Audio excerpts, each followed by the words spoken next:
السلام علیکم ورحمۃ اللہ وبرکاتہ۔ امید کرتے ہیں ہمارے سامعین و ناظرین خیر و عافیت کے ساتھ ہوں گے۔ آپ تک جو بات ہمارے چینل الکلیم کے ذریعے سے پہنچتی ہے، آپ سے گزارش ہے آپ اس کو صدقہ جاریہ سمجھ کر شیئر کر دیا کریں اور ہمارے چینل الکلیم کو سبسکرائب بھی کر دیا کریں۔ آج ہم آپ کی خدمت میں شب برات کے تعلق سے چند باتیں لے کر حاضر ہوئے ہیں کہ شب برات کیا چیز ہے اور شب برات میں کیا عمل ہوتا ہے، ہمارے نبی صلی اللہ علیہ وسلم نے شب برات میں کیا عمل فرمایا ہے، اور شب برات چونکہ شعبان کے مہینے میں ہوتی ہے اس لیے ہمارے نبی صلی اللہ علیہ وسلم کا عمل شعبان کے مہینے میں کیسا تھا۔ آپ صلی اللہ علیہ وسلم شعبان کے مہینے میں مکمل روزہ رکھا کرتے تھے، کثرت سے زیادہ 1 2 3 روزے چھوٹ گئے تو چھوٹ گئے شعبان کے، ورنہ آپ صلی اللہ علیہ وسلم لگاتار کنٹینیو شعبان کے روزے رکھتے تھے۔ کسی نے کہا یا رسول اللہ آپ شعبان کے مہینے میں اتنے زیادہ روزے رکھتے ہیں؟ اللہ کے نبی صلی اللہ علیہ وسلم ارشاد فرماتے ہیں ہاں اس لیے رکھتا ہوں تاکہ رمضان کے روزے رکھنا ہمارے لیے آسان ہو جائے۔ اللہ کے نبی صلی اللہ علیہ وسلم ارشاد فرماتے ہیں کہ شعبان کے مہینے میں ایک رات ایسی ہے جس رات اللہ اپنے تمام گناہگار بندوں کی مغفرت فرما دیتا ہے۔ چند لوگ ایسے ہیں جن کی مغفرت نہیں ہوتی۔ سب سے پہلے اللہ کے نبی صلی اللہ علیہ وسلم ارشاد فرماتے ہیں شرک کرنے والا،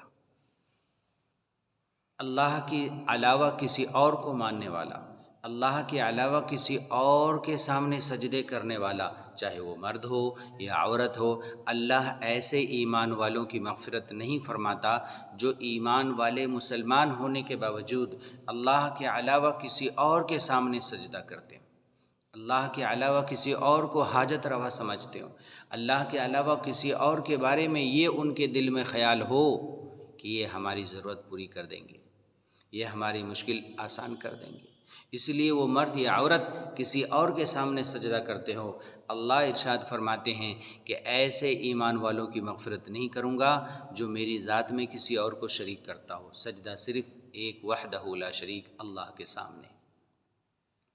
اللہ کے نبی صلی اللہ علیہ وسلم ارشاد فرماتے ہیں نمبر 2، اس رات میں یعنی شب برات کی رات میں جو آزادی کی رات ہے، جو مغفرت کی رات ہے، جو اللہ گناہگاروں کو بخشتا ہے، وہ رات ہے۔ اللہ کے نبی صلی اللہ علیہ وسلم فرماتے ہیں ماں باپ کا دل دکھانے والا، چاہے وہ مرد ہو یا دل دکھانے والی عورت ہو، اللہ ایسے مردوں عورتوں کی مغفرت نہیں فرماتا جو اپنے ماں باپ کو تکلیف دیتے ہیں، جو اپنے ماں باپ کو رلاتے ہیں، جو اپنے ماں باپ کا دل دکھاتے ہیں، جو اپنے ماں باپ کا بے عزت کرتے ہیں، ان کو تکلیف پہنچاتے ہیں، ان کے سامنے زور سے باتیں کرتے ہیں، ان کے سامنے تکلیف دینے والی باتیں کرتے ہیں۔ اللہ کے نبی صلی اللہ علیہ وسلم ارشاد فرماتے ہیں ماں باپ کو تکلیف دینے والے مرد اور ماں باپ کو تکلیف دینے والی عورت کی آج کی رات میں مغفرت نہیں ہوتی۔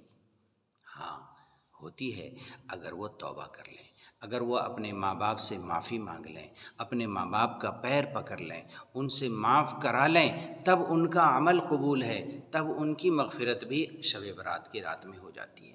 نمبر 3، اللہ کے نبی صلی اللہ علیہ وسلم فرماتے ہیں اللہ کی حرام کی ہوئی چیزوں کو استعمال کرنے والا، مطلب یہ ہے شراب پینے والا، مطلب یہ ہے نشہ کرنے والا، نشہ کی کوئی بھی چیز ہو اگر وہ عادی ہے، اس کا لگاتار اور کنٹینیو اور ہمیشہ استعمال کرتا ہے، اللہ کے نبی صلی اللہ علیہ وسلم فرماتے ہیں اگر وہ نشہ سے، شراب سے توبہ نہیں کرتا ہے، اللہ اس رات میں ایسے ایمان والوں کی مغفرت نہیں فرماتا۔ اور نمبر 4، اللہ کے نبی صلی اللہ علیہ وسلم نے سختی کے ساتھ ارشاد فرمایا کہ ایمان والے کے دل میں اگر کسی کے لیے کینہ ہو، کسی کے لیے حسد ہو، کسی کے لیے برائی ہو، جب تک وہ اپنے دل کو پاک نہیں کرتا اللہ تعالیٰ اس رات میں اس کی مغفرت نہیں فرماتے۔ کتنی بڑی بات اللہ کے نبی صلی اللہ علیہ وسلم نے ارشاد فرمائی۔ بھائی آج اپنے بھائی سے نفرت کرتا ہے، بڑا چھوٹے سے نفرت کرتا ہے، پڑوسی سے نفرت کرتا ہے، ہر کسی کے دل میں کسی کے لیے برائی پل رہی ہوتی ہے، اللہ کے نبی صلی اللہ علیہ وسلم کا وہ شخص یہ فرمان سن لے کہ آج آزادی کی رات میں، شب برات کی رات میں، اللہ تعالیٰ ایسے مسلمان کی، ایسے ایمان والے کی مغفرت نہیں فرماتا جس کے دل میں کسی کے لیے بغض ہو، جس کے دل میں کسی کے لیے حسد ہو، جس کے دل میں کسی کے لیے کینہ ہو، جس کے سینے میں کسی کے لیے نفرت کی آگ جل رہی ہو۔ ایسے لوگوں کی شب برات میں، آزادی کی رات میں، اس مغفرت والی رات میں، اس رحمت والی رات میں، اللہ کی تمام رحمت بندوں کی طرف متوجہ ہوتی ہے۔ اس رات میں اللہ ایسے مسلمان کی مغفرت نہیں فرماتا۔ ہاں، جو مسلمان اس رات کے آنے سے پہلے اپنے مسلمان بھائی کی غلطی کو معاف کر دے، کسی کا ستایا ہوا ہے اسے معاف کر دے، ماں باپ اپنی اولاد کو معاف کر دے، اولاد اپنے ماں باپ سے معافی مانگ لے، مسلمان ایک دوسرے سے معافی مانگ لے۔ ایک میسج شب برات سے پہلے چلتا ہے، مجھ سے جو غلطی ہو گئی ہو آپ معاف فرما دیں۔ بالکل معافی مانگنا یہ ایمان کی فطرت میں داخل ہے، اور جو معافی نہ مانگے وہ شیطان کا بھائی ہے۔ اللہ کے نبی صلی اللہ علیہ وسلم سختی کے ساتھ ارشاد فرماتے ہیں، اور اس رات میں 5ویں نمبر پر گناہ کرنے والی عورت، گناہ کرنے والا مرد، زنا کرنے والی عورت اور زنا کرنے والا مرد، اللہ تعالیٰ اس رات میں ایسے لوگوں کی بھی مغفرت نہیں فرماتا جو گناہ نہیں چھوڑتے، چاہے وہ مرد ہو یا عورت ہو۔ اگر وہ توبہ کر لیں اللہ آپ سے راضی ہے۔ ایک توبہ کی ضرورت ہے، اللہ آپ کے تمام گناہوں کو معاف فرما دیں گے۔ ایک مرتبہ کہہ دیں دل سے، یا اللہ میری توبہ، یا اللہ میں اپنے گناہ پر شرمندہ ہوں۔ اللہ آپ کے تمام گناہوں کو اس طرح پاک اور صاف کر دے گا کہ آپ کے نامہ اعمال میں فرشتوں تک کو معلوم نہیں ہوگا کہ اس کے نامہ اعمال میں گناہ لکھا ہوا تھا۔ اللہ فرشتوں کو بھی بھلا دیں گے کہ انہوں نے کیا گناہ آپ کا نامہ اعمال میں لکھا تھا۔ یہ ہے توبہ کی طاقت۔ اللہ تعالیٰ میرے لیے، آپ کے لیے، ہر مسلمان کے لیے گناہوں سے بچنا اور توبہ کرنا آسان فرمائے۔ اب آتے ہیں آخری بات کی طرف۔ اللہ کے نبی صلی اللہ علیہ وسلم سے اس رات کے بارے میں یہ فرمان ملتا ہے کہ اللہ کے نبی صلی اللہ علیہ وسلم اپنی زندگی میں صرف ایک بار شب برات کی رات میں جنت البقیع قبرستان تشریف لے گئے۔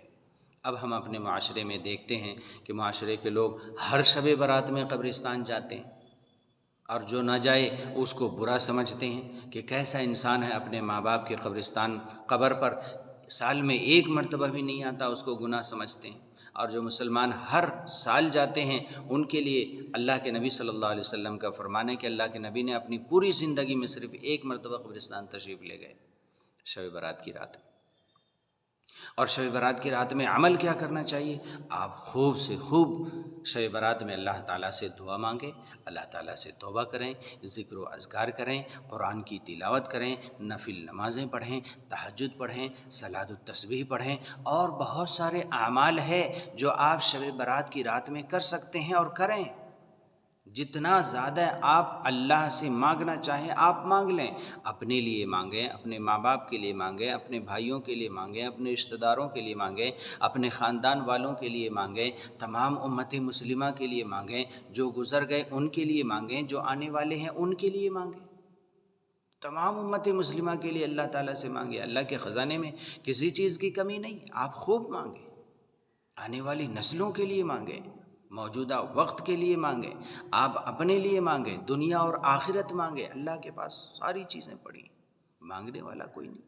ہم اور آپ خوب مانگیں، زیادہ سے زیادہ ہم قرآن کی تلاوت کریں، اگر تھک جائیں تو پھر دعا شروع کر دیں، اگر دعا کرتے کرتے تھک جائیں پھر نفل نمازیں شروع کر دیں، خوب پڑھیں نفل نماز، اور پھر تہجد پڑھیں، صلاۃ التسبیح پڑھیں، خوب دعا مانگیں اللہ تعالیٰ سے یہاں تک کہ فجر ہو جائے۔ اب آتے ہیں ہم تیسری بات کی طرف۔